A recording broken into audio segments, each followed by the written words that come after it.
All right, let's do some backtracking, right? And talk about how we got to this point. Now, everything between you and Hocus seemed to be okay when S1 got home. They was on the Uppercut podcast and said they were cool. They had no issues. You were on my channel and apologized for not visiting them. It was all good. Yeah, but S1 did an interview with me. He showed you nothing but love and respect. S1 is You different. end up, what? S is different. Right. But wait, you end up doing the live on your channel with S1 and you had some words for Awall. Who exactly is Awall and why did you need to diss him? Because that was Hocus' man. When Hocus got locked up, he was left outside. And we was doing the Bang Bang Boogie thing. They got arrested. And Hocus, it was always Hocus, P.O., and Awall. You know what I'm saying? Awall was always, and Skrilla. Also Skrilla, my man Skrilla. So those guys was like around, but when Hocus got locked up, like Awall started like hanging out with me a lot. Like going to my shows, my solo shows. We used to go to Long Island and all that. And say, I gave him bread one time to give to the homies. You know what I'm saying? After a show. So it's like the love that I was showing Hocus, I was going through Awall with it. And that's the reason he was around me. Then he got really close with us. You know what I'm saying? So he was really, you know what I'm saying? Like hanging out with CLK like that. So we invited him in. That was love. Like, he became one of us. And not in no gang shit, just out of love. Like, you know what I'm saying? But he always knew from me that my love for him extended from Hocus and Dollar. And that's one. You know what I'm saying? So that's why he was around.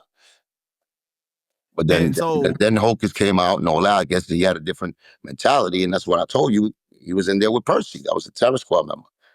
So that's when mind change started, you know what I'm saying? That's when, he didn't visit me, but this guy, Joe, visit Percy, all of that shit. So I'm thinking, shit, this nigga, he thinking a different way now. I ain't go visit him because I have love for him or whatever. And my shit, I already said my story about what was going on in the streets with me. I couldn't go see him. You know what I'm saying? So you believe that or you don't, but So S1 was like, nah, you can't do that, right? He was saying you can't diss Awall like that. That's his friend and everything. I didn't even know if we was talking about that same one because, but it was the same one. Right. He just didn't know that story. I don't think S1 knew that story about what I'm saying right now. That he came out and he addressed you on some videos. He said that when you guys were cool, he had a lot of fun with you, getting with your groupies, but eventually he wasn't into the same stuff anymore, and he moved on. If that's how you want to recall, our time together, that's the appreciation I get. So it's cool. It's cool. What do you think about him saying that you not visiting them is bullshit because you got arrested before and there was no warrants, no nothing? Huh? You didn't hear him say that? I got arrested before? Yeah, he said that he knows that the whole warrant thing is bullshit because you got arrested before and you weren't held. There was no warrants. There was nothing. I couldn't understand what could he be talking about. I don't want to go into that story. I mean, somebody died when the incident I'm talking about. Somebody died. Right. I got interrogated for that. For 6 hours. Never dropped no fucking nothing ever. You know what I'm saying? It was stand up nigga shit.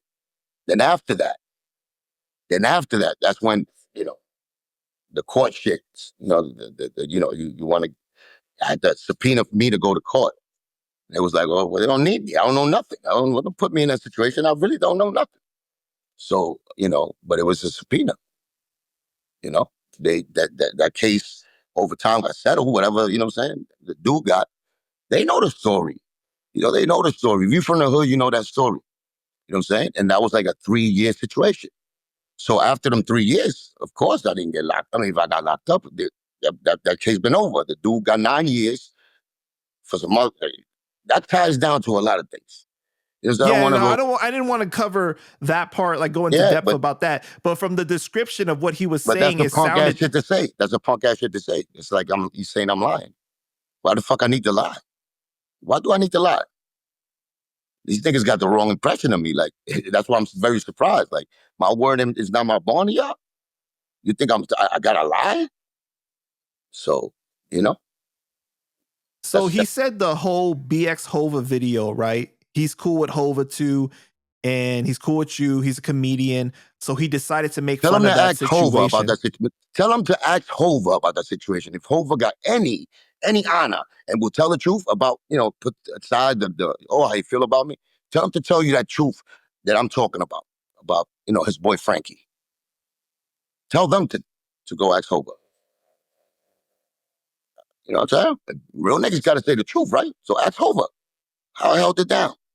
I don't think he could even lie on me. Or if he did, he's going, that's bird shit to do. I don't think he would lie if he asked him. You know what I'm saying? But the video that you guys are referring to, right? Is that the one that Hocus posted? Or is it the one that Goya said that Hocus was laughing underneath and He's been picking at me for a minute, man. You know that. He said a lot of things that got under my skin. I just couldn't believe it. You know what I'm saying? no, but the one that Awall did though, that was the one that Hocus reposted eventually, like when you guys were having your issues, or this was like something different? With me and Hova was having issues. Right afterwards, they went in. You know what I'm saying? The LOLs and Goya asked him, yeah, that's fucked up. You know what I'm saying? It was through text, through computer shit, but it was like, fuck that. That's what Hocus said. He said, fuck that. That's my man too. Mm. You know what I'm saying? Which it is. It is. But at the end of the day, it's like, you laughing, you edging it on or something? You happy this happened to me? Word? Okay. Okay. And then hey, well, that's the skit. You know what I'm saying? Then they make fun. Hey, don't mess with Fat Joe. And this was, like something like that. Like they started mentioning what I was saying to Hova, before he punched me. So he was making fun of that. Ryan, that's the one that was reposted like during the time with the whole DMX thing and the last time where you guys had some static, right? I don't know if it was reposted. I didn't see it. But if it was, it was. But that's why he did it. You know what I'm saying? And it was like, damn, look at this ingrate motherfucker that day chilling around me.